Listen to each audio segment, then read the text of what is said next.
오늘 저는 여러분들과 함께 황금사슬 구원의 서정 네 번째 칭의 두 번째 시간 은혜의 말씀을 나누겠습니다. 기도하겠습니다. 오늘도 말씀을 선포할 때 창조의 성령이 내려오셔서 말씀을 조명하셔서 7가지 완전한 역사를 우리 안에 이루어 주옵소서. 모든 것을 가르치시고 2. 주님의 음성을 생각나게 하시고 3. 성령 받아 예수 증인 되게 하시고 4. 모든 진리 가운데로 인도하시고 5. 장래의 일을 우리에게 알려 주옵시고 6. 예수의 영광을 나타내시고 우리를 구원하여 주옵소서. 성령님이 오셔서 죄와 의와 심판에 대하여 우리 안에 있는 세상을 책망하여 주옵소서. 성령이 가라사대 내가 불러 시키는 일을 위하여 바나바와 바울을 따로 세우듯이 오늘 우리에게 직접 말씀하여 파송하여 주옵소서. 지금 이 시간 예수 그리스도의 이름으로 성령의 역사를 막는 마귀와 우상이 쫓겨나게 하옵시며 하나님의 나라와 뜻이 임하옵시며 믿음의 문을 여시고 믿음을 더해 주옵시고 은혜가 임하옵시며 성령과 불로 세례를 주시어 은혜의 불이 다시 붙게 하여 주옵시고 성령의 은사가 나타나게 하옵소서.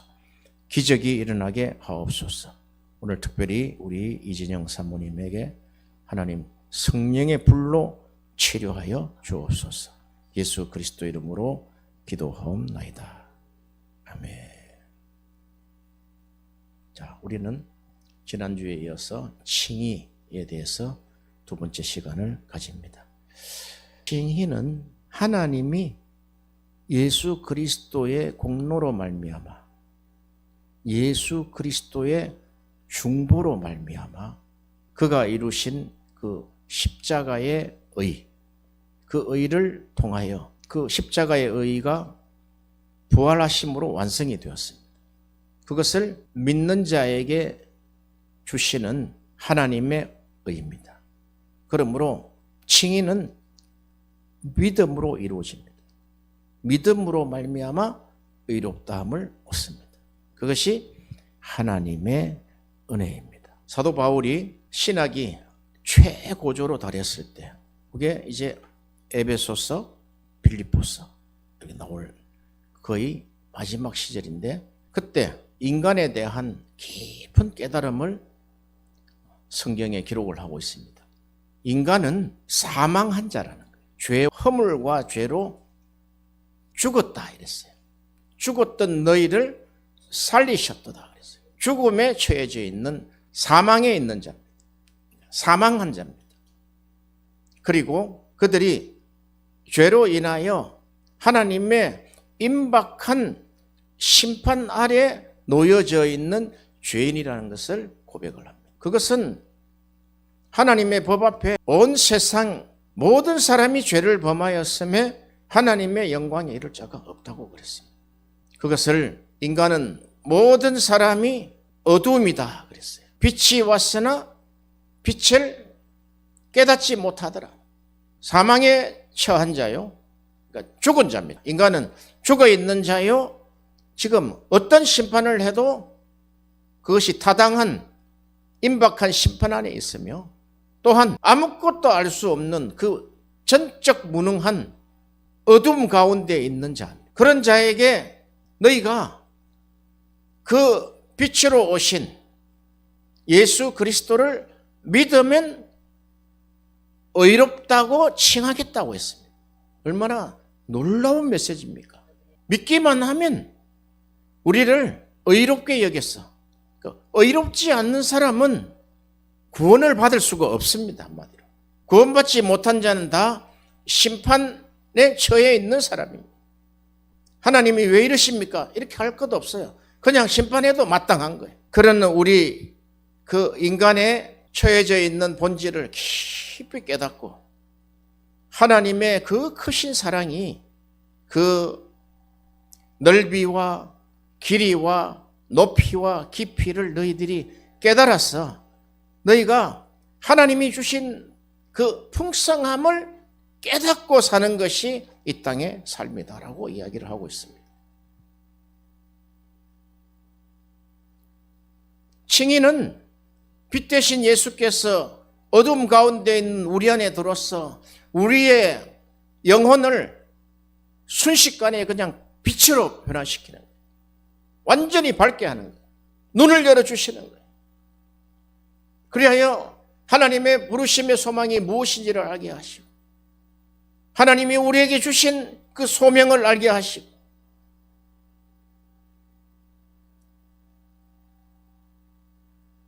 하나님의 뜻이 무엇인지를 깊이 알 수 있도록 그 빛 가운데 성령이 오셔서 우리에게 조명하셔서 하나님의 말씀 앞에 섰을 때 우리를 말씀으로 인하여 깨닫게 하신다는 것입니다. 그 우리 인생이 칼빈에 의하면은 전적으로 타락된 자요. 전적으로 무능한 자다는 거예요. 완전한 부패된 자라는 거예요. 그렇게 우리 인간의 본질을 잃지 않으면 실패한단 말이에요. 누구나가 그렇습니다.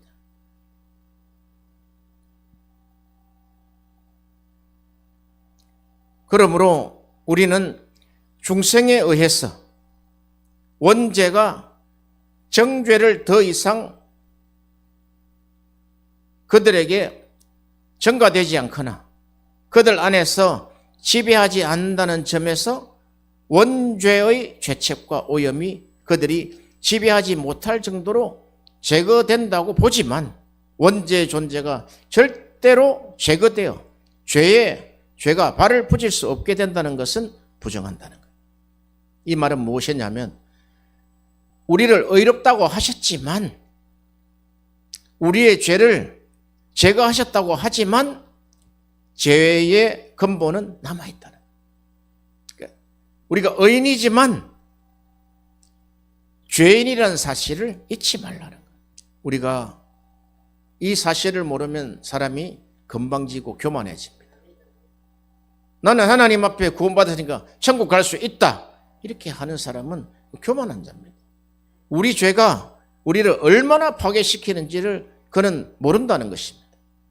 사도 바울이 인간의 본질을 깨달을 때 죄의 깊이를 깨달았다. 죄의 넓이를 깨달았다. 죄의 광범위함을 깨달았다. 그 죄가 순식간에 들어온다는 것을 깨달았다 이 말이죠. 그래서 로마서 6장 7장에 이런 인간에게 이런 일을 하는 우리 안에 있는 그것을 죄라고 이름을 딱 붙였단 말이에요. 하나님을 배신했던 그 불순종이 죄에서 유발이 됐다는 거예요. 그는 이 죄 때문에 그리스도가 죽고 우리가 세례를 통해 그 죄에 대하여 죽고 그리스도와 함께 죄에 대하여 못 박혔으며 그 죄의 값은 사망이고 그 죄는 율법을 거스리며 온갖 방식의 정욕을 만들어내고 사람을 극히 죄악되고 육적인 자가 되게 하여 죄 아래 팔리게 하며 육의 생각은 하나님을 대적하며 하나님의 법에 굴복지 않고 굴복할 수도 없으며 이 육의 욕심은 모든 죄의 근원이자 기원이라고 말하고 있습니다. 로마서에 6장, 7장, 8장에 아주 인간에 대한 본질을 잘 설명을 했다. 우리 인간이 가지고 있는 그 육의 정체, 정욕, 탐욕, 우상숭배라 그랬죠. 이것이 죄를 일으키는 권원이며 이 죄를 통해서 인간이 완전히 망가졌다는 거예요. 이 망가진 인간을 다시 고칠 수 있는 방법은 죄의 문제를 처리하고 우리에게 의를 증가시켜 주셔야 된다 이 말이에요. 그래서 우리 개신교는 그 칭의를 의의 증가라 그렇게 이야기합니다. 중보자이신 예수 그리스도의 의가 우리에게 증가됐다, 전이되었다 그렇게 이야기하는 거예요. 그 전이를 임파테이션이라고 이야기합니다. 임파테이션은 예수 그리스도의 의가 우리 안에 전이된 거예요. 점염된 거예요. 점염. 중보자시기 때문에 우리에게 선물로 주신 거단 말이죠. 그걸 칭의라고 이야기합니다. 이 모든 것은 고유의 의미에서 죄에 속합니다. 그래서 아우구스티누스는 정욕은 한편으로는 그 안에 있는 죄의 불순종의 지성의 지배를 거스르고 다른 한편으로는 죄책과 오염과 마찬가지로 거기에 동의하는 자의 변절에 의해 불순종하는 자들의 공로이자 죄의 원인이 되기 때문에 죄라고 주장합니다. 이 육의 사람은 칭의되기 전에 사람을 육의 사람이라 그러죠. 칭의되고 나면 영의 사람이 됩니다. 이 갈림길을 우리가 잘 아셔야 돼요. 그냥 성령이 임하셔서 우리가 영의 사람이 된다, 이렇게 하면 그것이 두리뭉실해진단 말이에요. 내가 예수 그리스도를 믿습니다. 믿음으로 내가 나를 의롭다 하심으로 내가 이제 영의 새로운 것으로 하나님을 섬기게 되는 것입니다. 할렐루야. 정욕은 실제적으로 최종적이며 외적인 죄를 낳지만 그 자체도 죄를 거치는 것은 아닙니다. 도리어 정반대 열매로 어떤 나무인지를 알고 태어난 자는 동일한 본성에 속하며 그 악한 결과는 필연적으로 악한 원인을 전제하기 때문에 죄를 낳는 정욕은 죄일 수밖에 없습니다. 딱 이렇게 정리가 되어야 돼요. 죄를 낳는 정욕, 근원이 정욕이다 말이에요. 이게 육이다 말이에요. 육이 살륵스라고도 이야기하죠. 이 육은 정욕을 일으키고 정욕은 죄일 수밖에 없다는 거예요. 그래서 율법은 우리에게 죄를 깨닫게 한다. 하나님이 우리에게 율법을 주실 때 그 율법에 약속이 있었어요. 그러나 우리가 그 약속을 얻기 위해서 율법을 다 지키지 못하기 때문에 율법을 완성하러 오셨다. 복음으로. 그렇게 예수께서 말씀하십니다. 율법이 미완성 작품이 아닙니다. 인간이 지키지 못하기 때문에 미완성처럼 보이지만 율법은 완전하고 거룩하며 성결하며 정결하단 말이에요. 약속이 있단 말이죠. 그래, 율법과 복음을 이렇게 정의가 딱 되어야 된단 말이에요. 예수 그리스도께서 육체를 취하기 전에 빛은 어둠에 비쳤으나 어둠이 깨닫지 못하더라. 동일하신 분이 사람의 본성 가운데 의의 태양이신 그리스도로 나타나시고 자기를 세상의 빛이라 부르시기 전에는 그 빛이 감추어져 있었기 때문인 것입니다. 예수 그리스도는 지금 내 안에 빛이십니다. 여러분 고백하셔야 됩니다. 내 안에 빛이 왔다. 내 안에 칭의를 통해서 빛이 왔다. 골로새서 1장 27절에 이 비밀은 너희 안에 계신 그리스도니 곧 영광의 소망이니라. 요한 1서 2장 9절에 빛 가운데 있다고 하면서 그 형제를 미워하는 자는 지금까지 어둠에 있는 자다. 이게 성경은 또박또박 정확합니다. 내가 빛을 받았다고 하면서 빛 가운데 있다면서 0.99%가 형제를 미워한단 말이에요. 미워하는 상황에 딱 걸리면 안 풀어요. 그것이 어둠이라는 거예요. 빛이 오면은 어둠이 물러가죠. 칭의가 오면 내가 구원받은 자가 되잖아요. 그러면 이전 것은 다 지나갔으니 새 것인 칭의로 의한 새 삶을 산다는 거예요. 그게 새로운 피조물이라는 거예요. 옛날 건지 지금 건지 그냥 예수 믿고 구원받았다니까 이게 지식이 들어오기는 왔지만 이 지식이 불분명했어. 혹시 내가 구원받았다는 사실을 자꾸 어떤 지식에 의해서 믿음에 의해서의 고백이 아니라 마인드 컨트롤 한다. 나는 구원받았을 거야. 나는 예수 믿으니까 당연히 구원받았지. 그렇게 해서 구원이 되는 게 아니다 말이에요. 분명한 칭의가 딱 오면 사람이 딱 바뀐다. 이게 어설프게 왔단 말이에요. 자꾸 거기에다가 계속적인 마인드 컨트롤 식으로 말씀을 받아들이니까 말씀이 그냥 해석이 되지 않고 채여가지고 나중에 해석이 안 되고 그냥 말씀이 그냥 건너가 버린다. 칭의를 설명하라면 설명하기가 쉽지 않아요. 근데 성경은 간단하단 말이에요. 너희가 믿음으로 의롭다 하심을 얻었느니라. 얻었다 이거 얻었다. 그러므로 진정 의롭게 하는 능력은 율법에 속하여 율법의 저주로부터 우리를 속량하신 사람이신 그리스도께만 특별히 속한 일인 것입니다. 율법으로 의롭게 안 돼요. 모든 종교가 율법으로 의롭게 되려고 하죠. 안 된단 말이에요. 갈라디아서 3장 13절에 그리스도께서 우리를 위하여 저주를 받은 바 되사 율법의 저주에서 우리를 속량하셨으니 기록된 바 나무에 달린 자마다 저주 아래에 있는 자라 하였습니다. 우리를 위해서 저주를 받으셔야 돼요. 그래야지 우리를 율법의 저주에서 속량시킬 수 있는 거예요. 율법의 저주라 하면 율법을 지키지 못하는 자의 저주 이런 뜻입니다. 율법이 무슨 우리를 계속 저주합니까? 율법은 완전하다 그랬다. 완전한데 지켜야 의로워지는데 못 지키니까 우리가 율법의 저주 안에 갇히는 거죠. 우리는 그리스도를 말씀에 비추어 생명의 조성자라고 부릅니다. 히브리서 2장 14절에 자녀들은 혈과 육에 속하였으며 그도 또한 같은 모양으로 혈과 육을 함께 지니심은 죽음을 통하여 죽음의 세력을 잡은 자 마귀를 멸하시며. 이사야는 하나님이 교회를 구속하시면서 자기의 공의를 갑옷으로 삼으셨다고 전합니다.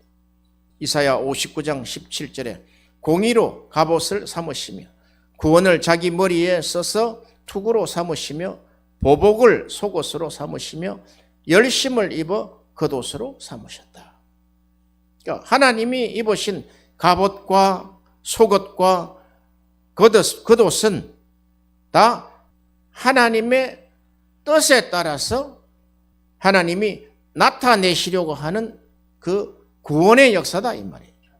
그러므로 우리는 그 의를 이중적 의라고 이야기합니다. 첫 번째, 정가된 의. 그러니까 예수 그리스도를 통해서 정가된 의. 그러니까 가톨릭처럼 주입된 의가 아니다는 거예요. 정가하고 주입은 완전히 다릅니다. 나중에 해석이 완전히 서로가 완전히 달라져 버린단 말이에요. 주입됐기 때문에 주사가 됐기 때문에 우리는 예수 그리스도를 믿음으로 이제는 우리는 완전히 의인이 됐다는 거예요. 그것이 가톨릭인데 우리는 아닙니다. 우리는 정가됐기 때문에 칭의라고 한단 말이에요. 그들은 의화라고 이야기한단 말이에요. 그래서 이 정가된 의가 첫 번째고 두 번째, 이 의가 정가되면은 이제 내적 변화의 의가 우리 안에 들어오는 겁니다. 그러니까 이 이중적인 의가 우리 안에 들어온다 이 말이에요. 정가된 의를 통해서 우리를 의롭다 하시고 또한 내적 변화의 의를 통하여 칭의된 자는 이제 성화의 길로 가게 된다는 것입니다. 위대한 것은 중보자 예수 그리스도께서 모든 저주를 십자가에서 받으셨기 때문에 그 저주를 끝내시고 부활하셨다며 증거로. 사도 바울이 빌립보서 3장 8절 9절에 또한 모든 것을 해로 여김은 내 주 예수 그리스도를 아는 지식이 가장 고상하기 때문이라. 내가 그를 위하여 모든 것을 잃어버리고 배설물로 여기면 그리스도를 얻고 그 안에서 발견되려 하매니 내가 가진 의는 율법에서 난 것이 아니요 오직 그리스도를 믿음으로 말미암은 것이니 곧 믿음으로 하나님께로부터 난 의라. 이렇게 그리스도의 의를 하나님의 의와 딱 연결을 시킨다. 이게 빌립보서의 아주 사도 바울의 놀라운 신학적 해석입니다. 그게 하나님께로부터 났다는 거예요. 그래서 이게 삼위일체로 연결이 된단 말이에요. 그러므로 로마서 4장 2절 4절에 만일 아브라함이 행위로 의롭다 하심을 받았으면 자랑할 것이 있으려니와 하나님 앞에는 없느니라. 아브라함이 율법을 행하면은 자랑할 게 있죠, 자기는. 그러나 하나님 보실 때는 없다는 거예요. 또 일하는 자에게는 그 싹시 은혜로 여겨지지 아니하고 보수로 여겨지거니와. 그러므로 행위의 공로에 기인하는 것이 아닙니다. 따라서 믿음의 행위에서 함께 흘러나오는 의를 고안해내는 자들과 이제 작별하라는 거예요. 믿음의 행위에서 나오는 행위 구원의 안에서 나오는 의를 고안해는 많은 궤변론자와 이단론자들하고는 이제 작별해라는 거예요. 우리 안에 얼마나 많은지 몰라요. 자기 공로로 인한 구원, 자기 열심으로 인한 구원, 내 행위로 인한 구원. 열어보면은 80% 90% 나옵니다. 내가 열심히 신앙생활함으로 하나님 나를 구원하시겠지. No. 하나님 앞에 내가 충성봉사 헌신하니까 하나님 나를 더 문제를 해결하시고 나를 구원하시겠지. no입니다. 오직 예수 그리스도의 은혜로 말미암아 그 믿음으로 우리를 구원하시는 거예요. 그래서 자기 공로가 얼마나 무서운 저주인지를 우리가 알게 된단 말이에요. 내가 기도를 많이 하니까 내가 구원을 얻을 수 있다. no입니다. 우리 공로는, 우리의 행위는 저주 아래에 있다고 그랬습니다. 그게 저주단 말이에요. 갈라디아 3장 11절 12절에 또 하나님 앞에서 아무도 율법으로 말미암아 의롭게 되지 못할 것이 분명하니 이는 의인은 믿음으로 살리라 하였습니다. 율법은 믿음에서 난 것이 아니니 율법을 행하는 자는 그 가운데 살리라 하였느니라. 왜냐하면 바울은 율법의 의인은 율법이 명령하는 것을 모두 수행한 자가 구원을 얻는 데 있는 반면 믿음의 의인은 그리스도가 주이시고 부활하신 것을 믿는 데 있다고 가르치기 때문입니다. 그래서 믿음의 의인은 항상 예수 그리스도를 향한다는 거예요. 율법의 의인은 항상 자기에게 향한다는 거예요. 그러니까 선악과가 내가 이제 하나님처럼 되는 거잖아요. 선악과가. 지난번에 공부한 것처럼. 자기 중심이 되면은 선악과를 통해서 우리가 자기가 주인공이 되고 자기 중심이 되고 자기 뜻을 표현하고 내 생각이 맞다고 생각하는 것을 이 칭의는 이제 완전히 떠도고친단 말이에요. 이제 나의 공로, 나의 노력은 소용없는 것이요. 오직 예수 그리스도의 공로만, 예수 그리스도의 그 구속만 의의 값을 낸다는 것입니다. 로마서 10장 5절 9절에 모세가 기록하되 율법으로 말미암는 의를 행하는 사람은 그 의로 살리라 하였거니와, 그러니까 율법을 행하는 자는 율법의 의로 산다는 거예요. 그래서 유대인들과 구약시대 사람들은 그렇게 살았어요. 그러나 너가 만일 내 입으로 예수를 주로 시인하며 또 하나님께서 그를 죽은 자 가운데 살리신 것을 내 마음에 믿으면 구원을 받으리라. 그러므로 이 칭의의 순서는 첫 번째, 죄인을 하나님이 포용하십니다. 칭의가 내가 믿는 게 아니 내가 믿는 게. 하나님이 우리를 먼저 받아주시지 않으면 그게 소용없는 거예요. 그게 이제 영원한 예정부터 시작이 되는 거죠. 우리 죄인을 포용하시고 우리에게 성령을 보내셔서 중생하게 하시고 회개하게 하시고 그것을 믿음으로 말미암아 지각하게 하신다는 거예요. 그래서 윌리엄 퍼킨스의 구원의 서정 8단계에 보면 믿음에 연결된 것이 시작부터 끝까지 전부 다 믿음으로 다 연결이 되어 있어요. 믿음으로 부르심을 받고 믿음으로 중생하게 되고 믿음으로 회심하게 되고 믿음으로 칭의가 되고 믿음으로 양자가 되고 믿음으로 성화되고 다 믿음이라는 거예요.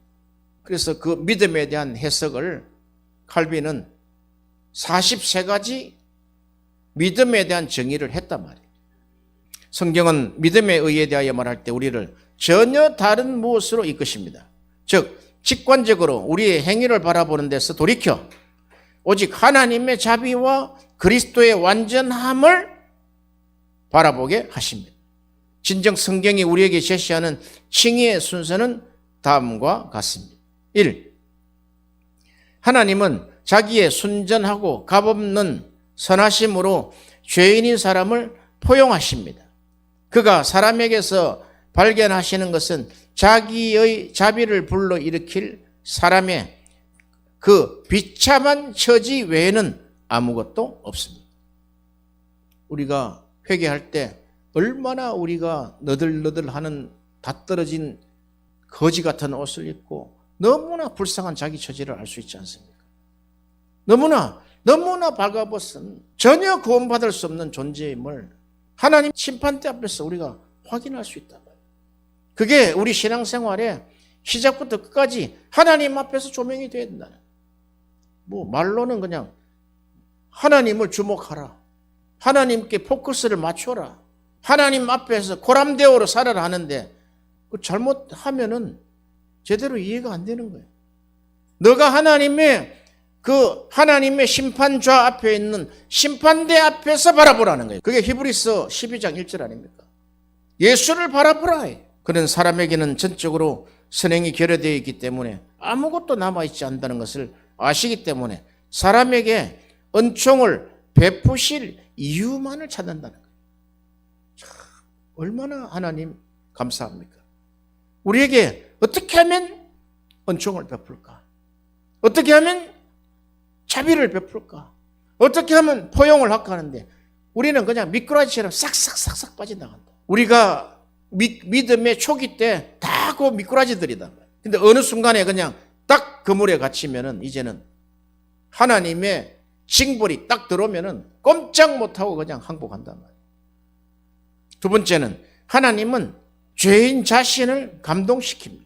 칭의하실 때 이렇게 포용하시고, 두 번째는 죄인을 감동시킨다는. 어떻게 죄인을 감동합니까? 어떻게 살인마들이 나중에 감동이 돼서 예수 그리스도를 믿겠다고 고백을 하겠습니까? 성령의 그 감동이 없으면 어떻게 할 수가 있는 일입니까? 그리하여 그가 지각을 가지고 하나님의 선하심을 의식하게 되므로 자기의 행위에 대하여 좌절하는 한편 자기의 구원 전체를 하나님의 자비에 맡기고 의뢰하게끔 하신다는 것입니다. 이것이 믿음의 의식입니다. 이제는 내가 믿음으로 살아야 되겠구나. 이제까지 내가 살아온 결과가 뻔한 거지 않느냐. 여기서 이제 신앙생활이 시작되는데, 또 이 믿음 의식이 제대로 되지 않은 상황에서는 이제는 뭐 믿음을 무당처럼 그냥 믿음을 불러들여가지고 자기가 이전보다 더 강화된 그 자기 열심, 자기 구원으로 향한다는 거예요. 믿음 자체를 가지고. 그래서 정직해야 된다. 즉 죄인은 복음의 가르침을 들음으로써 자기가 하나님과 화목하게 되었다는 사실과 그리스도의 의가 중재하고 있는 죄의 사함을 얻게 되었으므로 자기가 의롭다함을 얻게 되었다는 사실을 인식하는 가운데 자기의 구원을 소유하게 되는 것입니다. 그는 하나님의 영에 의하여 중생했음에도 불구하고 자기를 위하여 미리 마련된 항구적인 의는 자기가 몰두한 선행에 있지 않고 유일한 그리스도의 의에 있다고 생각합니다. 우리에게 의가 왔잖아요. 그럼 그 의가 내가 잘난 게 아니에요. 중보자, 모든 일의 중보이신 중보자의 공로단 말이죠. 믿음도 중보자의 공로다고요. 이게 우리가 무슨 믿음이 있습니까? 무능한 자인데. 그러므로 복음의 약속에 의지하는 믿음의 의와 행위의 조건에 의지하는 율법의 의는 서로 상반된다. 믿음의 의와 율법의 의는 완전히 다르다는 거예요. 그게 구약과 신약의 결과다. 이전에 확실하게 수립되었던 믿음과 복음의 관계에서 믿음은 복음에서 주어진 의를 받아들이고 포용하기 때문에 의롭게 한다고 일컬어집니다.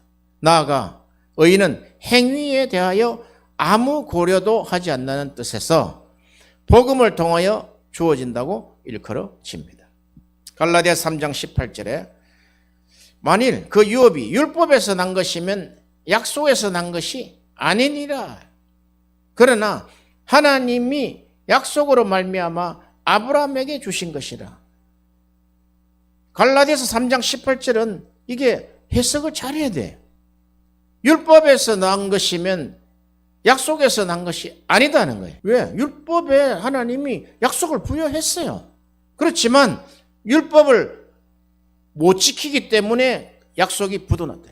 그러나 복음에는, 믿음에는 주어졌다는 거예요. 확실한 것은 율법에도 그 자체의 약속이 있다는 사실입니다. 그러므로 우리가 복음과 율법을 비교하는 것이 어리석은 일이 아니다는 것을 인정하는 한 복음의 약속에는 구별되고 다른 무엇이 있어야 합니다. 바울은 율법은 명령이지만 아무것도 할 수 없다고 가르침으로써 어떤 여지도 남기지 않습니다.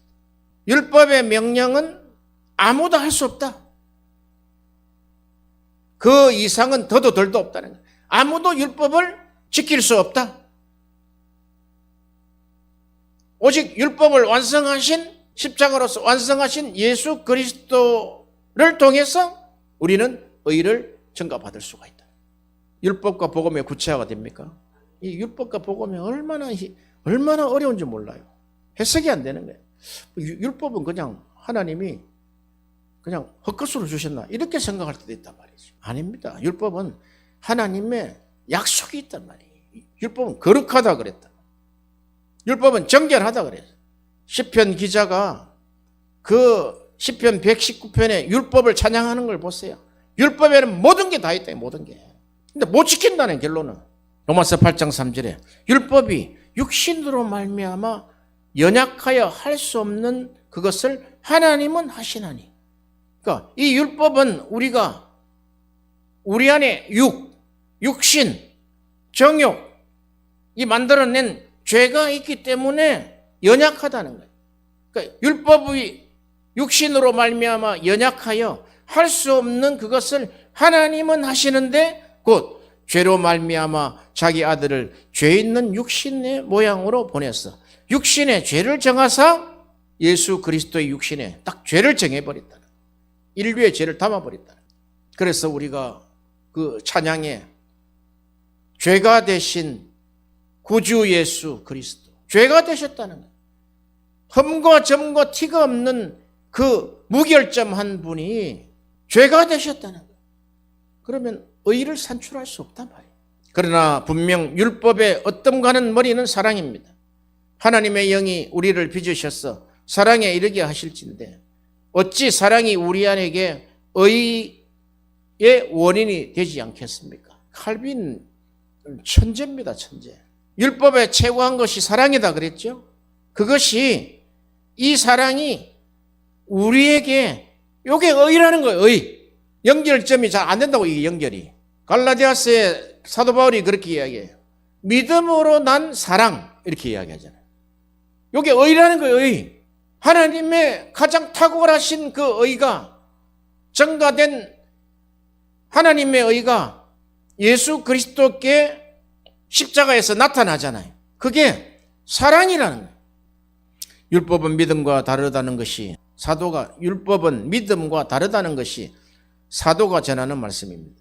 왜 그런가요? 그 이유는 행위는 율법의 의를 위해 요구되므로 믿음의 의를 요구하지 않기 때문입니다.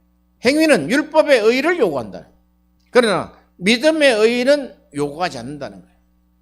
이런 관계로부터 분명해지듯이 믿음으로 의롭다함을 얻게 되는 자들은 행위의 공로로 무관하게 더 나아가 행위 없이 그렇게 되는 것입니다. 왜냐하면 믿음은 복음이 부여하는 의를 받아들이기 때문입니다. 그러나 복음은 율법과 달리 의를 행위에 묶지 않고 오직 하나님의 자비에 자리매김시키기 때문입니다.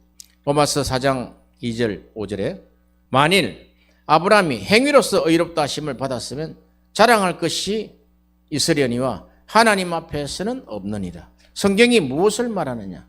아브라함이 하나님을 믿음에 그것이 그에게 의로 여겨진 바가 되었느니라.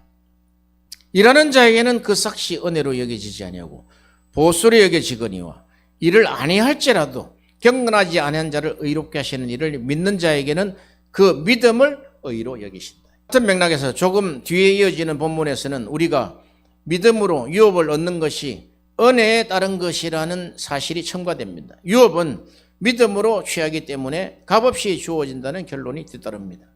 로마서 4장 16절에 그러므로 상속자가 되는 그것은 은혜에 속하기 위하여 믿음으로 되나니 이는 약속을 그 모든 후손에게 굳게 하려 하심이니라. 율법에 속한 자에게뿐 아니라 아브라함의 믿음에 속한 자에게도 그러하니 아브라함은 우리 모든 사람의 조상이니 믿음의 행위의 도움이 없이 전적으로 하나님의 자비에 의존하고 있지 않다면 어떻게 이 사실을 받아들이겠습니까? 그래서 솔라 피데 오직 믿음으로, 솔라 그라시아, 오직 은혜로, 이런 뜻입니다. 번역이 오직 믿음으로, 오직 은혜로, 하나님의 구원이 오직 은혜로, 오직 믿음으로 의롭게 함을 얻게 된다는 것은 도덕법, 의식법을 비롯한 모든 율법의 의가 배제된다는 거예요. 율법에서 요구하는 도덕법, 의식법을 다 배제시킨다는 거예요. 우리는 자꾸 가지고 온다고 해요. 구약 성경을 가져와서 내가 구약 성경을 지킨다고 생각을 한다. 그러므로 로마서 1장 17절에 복음에는 하나님의 의가 나타나서 믿음으로 믿음에 이르게 하나니 기록된 바 오직 의는 믿음으로 말미암아 살리라 함과 같으니라. 확실히 복음은 완전하고 절대적인 의를 담고 있기 때문에 의가 복음에 나타나 있는 이상 일부가 잘려나간 것도 아닐 것이며 절반도 아닐 것입니다. 그러므로 이러한 의에는 율법이 자리할 곳이 없습니다. 이 복음에는 하나님의 의가 나타나서 이런 말은 100%다는 거예요. 복음에는 100% 하나님의 의다. 100% 그리스도의 의다. 100% 믿음이다. 100% 은혜다는 거예요. 로마서 3장 24절에 그리스도 예수 안에 있는 속량으로 말미암아 구속이죠. 하나님의 은혜로 값없이 의롭다 하심을 얻는 자가 되었느니라. 그러므로 우리가 의롭다 하심을 얻는 것은 율법의 행위에 있지 않고 믿음으로 되는 줄을 우리가 인정하노라. 레위기 5장 18절에 사도 바울은 이 말씀을 가져오면 너희는 내 규례와 법도를 지키라. 사람이 이를 행하면 그로 말미암아 살리라. 나는 여호와니라. 그렇게 레위기 5장 18절에 딱 박아놨어요. 내 규례와 법도를 지키라는 거예요. 이걸 행해라는 거예요. 그러니까 인생이 행하다가 그냥 지옥 가버린다니까. 행하다가 저주받아 버린다니까. 안 된다니까. 갈라디아 3장 10절에 무릇 율법의 행위에 속한 자들은 저주 아래에 있나니. 그냥 행위. 야고보서의 행함은 믿음과 행함에 대한 완전성을 이야기하는 완전성. 그 행함이 아니에요. 하나님의 의로 말미암아 우리가 의롭다고 여겨진 자는 이제 믿음을 통하여 하나님이 이루시는 거예요. 하나님이 그 규례와 법도를 이루신단 말이에요. 그렇대서 하나님이 우리를 배제하고 이루시진 않아요. 로마서 3장 20절에 그러므로 율법의 행위로 그의 앞에 의롭다 하심을 얻을 육체가 없나니 율법으로는 죄를 깨달음이라. 그러므로 의인은 깨닫지 못합니다. 죄는 깨닫는데 의인은 깨닫지 못해요. 로마서 4장 15절에 율법은 진노를 이루게 하나니 율법이 없는 곳에는 범법도 없느니라. 그러니까 율법 없는 자연인들은 어떤 죄를 지어도 자기가 죄를 지었다고 이야기하지 않는 것이죠. 그러므로 의를 이루지 못합니다. 모든 사람이 죄를 범하였음에 하나님의 영광에 이르지 못하고 의인은 없나니 하나도 없는 그런 상태가 된다. 율법은 양심이 확신에 이르게 할 수 없으므로 의를 부여할 수도 없습니다. 믿음이 의로 여겨지므로 의의 행위에 대한 보상이 아니고 삭스를 받는 것이 사람에게 주어집니다. 그러므로 우리는 믿음으로 의롭다함을 얻게 되는데 그래서 우리의 자랑과 우리의 행위는 다 잘려나간다는 거예요. 로마서 3장 27절에 그런즉 자랑할 데가 어디 있느냐? 있을 수 없느니라. 무슨 법으로냐? 행위로냐? 아니라 오직 믿음의 법으로니라. 아멘. 행위는 아주 대단하게 평가됨에도 불구하고 그 값은 그것이 지닌 자체의 고유한 가치에 있지 않고 하나님의 성인에 있습니다. 아, 놀랍죠 이거? 하나님 앞에서 성인이 된다. 아브라함이 자기가 행위로 인해서 공로가 있지만 사람들은 그게 있다고 하겠죠. 그러나 하나님 앞에서는 없다는 거예요. 하나님이 성인 여하에 따라서 그 행위가 평가된다. 하나님 자신이 성인하지 않으셨다면 누가 감히 행위의 의를 자기 것이라고 항변할 수 있겠습니까? 나는 이런 일을 했는데요. 근데 하나님, 나는 성인 못해. 하나님이 성인 못하는데 뭘 해요? 하나님이 성인하시고 하나님이 의로 정해주셔야 되는 것이지. 치료도 하나님이 치료하셔야 되지. 우리 입으로 뭐 됩니까? 세게 이야기 안 됐어. 하나님이 그냥 치료할 의사가 있으면 치료하시는 거예요. 하나님의 그 예정이 정해져가 있기 때문에. 그래서 우리는 항변할 수가 없어요. 지금 데려간다 해도. 우리를 지금 지옥에 쳐는데도 우리는 항변할 수 없어요. 그러나 하나님이 우리에게 주신 의가 있기 때문에 그 의가 나로부터 난 것이 아니라 하나님의 의이기 때문에 내가 하나님을 믿습니다. 하나님이 줬다가 뺏는 분이 아니단 말이죠. 하나님의 은사와 부르심에는 후회할 것이 없죠. 그 은사가 뭡니까? 제가 이걸 곰곰이 보니까 하나님의 은사는 영생이에요. 성경에서 이야기할 때. 영생은 이게 구원의 서정 8단계 전부 다를 이야기하는 거예요. 그러면 그 중에서 하나만 유일하게 하나만 나타내라 하면은 칭의예요, 칭의. 하나님의 은사와 그 부르심, 소명이죠. 후회할 것이 없다는 거예요, 하나님. 그러므로 우리에게 내가 구원받았다는 확신을 우리에게 하나님이 딱 증거로 주신단 말이에요. 칭의를 통해서. 그러므로 말씀을 마치려고 합니다. 우리는 하나님의 진노가 모든 사람에게 또 그들이 계속해서 죄인으로 남아있는 한 진노가 미친다는 자명한 원리로 되돌아와야 됩니다. 되돌아와서 하나님의 심판좌 앞에 우리가 서는 거예요. 그게 기도입니다. 그게. 우리는 사도 바울이 우리 인간의 본질을 이야기했던 것처럼 그리스도를 통해서 회복되어 은혜에 이르기까지는 너희는 하나님의 원수라고 한다. 원수. 무슨 일을 할 수 있겠어요? 하나님의 원수가. 완전히 죽어있는 자죠. 본질상 진노의 자녀죠. 하나님의 원수된 자죠. 무슨 일을 할 수 있겠습니까? 무슨 잘났다고 그냥 무슨 일을 할 수 있겠습니까? 만약 주님이 자기와 화목하게 하신 자들이 행위에 의하여 평가를 받게 된다면 그들은 실상 여전히 죄인으로 발견될 것입니다. 그렇기 때문에 화목하게 된 자리에 있다고 하더라도 죄로부터 방면을 받고 사면입니다. 죄로부터 사면을 받고 순수해져야 합니다. 이렇듯 하나님의 포용하시는 자들이 의롭게 되는 것은 오직 죄 사함에 의해서 그들이 더러운 것을 씻겨나가 정결하게 될 뿐입니다. 그래서 이 칭의는 죄 사함하고 연결이 되어 있단 말이에요. 같이 혼용한다고요. 성경에서. 이것이 마땅합니다. 우리는 이런 의를 한마디로 죄 사함이라고 부를 수 있습니다. 우리가 로마서 5장 1절에 우리를 하나님이 의롭게 하셨죠. 그게 소극적 의죠. 죄 사함이 없으면 의롭게 되지 않아요. 두 번째는 적극적인 의는 하나님과 뭡니까? 화평을 누린다. 적극적인 의입니다. 이 두 개가 같이 따라다닌다고. 그것이 그리스도의 정가로 말미암아 우리에게 이루어지는 하나님의 칭의입니다.